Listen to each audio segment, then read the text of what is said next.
Hey there, Atlanta. Good morning. Yes, we are live this morning out here at Cage Elementary. This is a school we're going to be focused on this week as part of our Campus Closeup series. Now, our Campus Closeup series, we're bringing you stories every week from a new school community, and this is the school community we're going to be focusing on this week. I'm actually here in the school's courtyard this morning, and joining me this morning is the school's principal. Come on over here this morning. We're here live this morning again at Cage Elementary in the school's courtyard. Thank you so much for having us here this morning.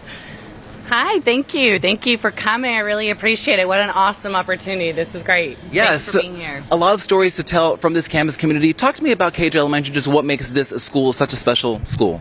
Absolutely. So Cage Elementary has been a part of the East End community for over 100 years. I can't tell you how many times I go out into the community and people tell me, oh, yeah, I remember Cage. I went to Cage. My mom went to Cage. I mean, I hear it all the time. And the most magical part really is the fond memories that people share with me. I mean, it seems like people have always really enjoyed coming to school here.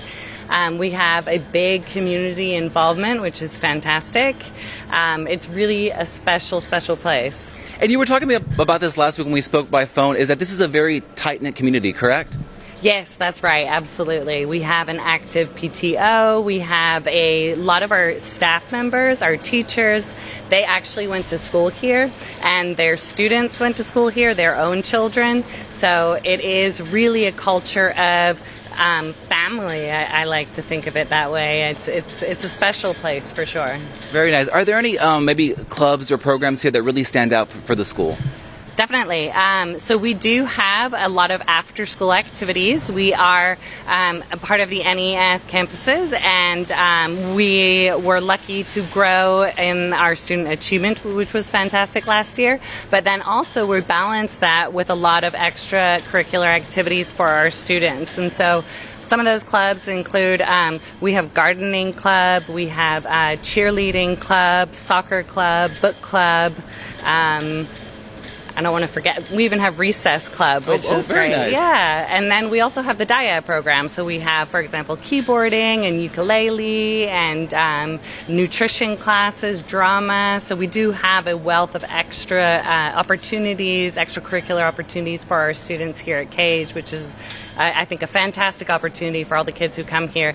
But one of the really special things about these after-school clubs is that they are hosted primarily by parents of students here. Oh, wow. So parents will come in, it's once a week from 4 to 5 after school, and they'll host something like the gardening club, for example, the ballet folklorico, for example. And so that's really a special thing to have parents come in with the support of the staff here to work with our students. Wonderful, wonderful. I have one last question here. We have a big event coming up this Thursday. Talk to me about that.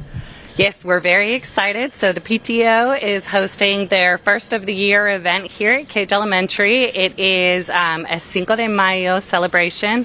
It is a celebration of Hispanic culture and heritage. And so in that festival, we'll have all kinds of games, activities, music, dancing. But I'm most excited because the community will really be coming in. We even have community businesses coming in.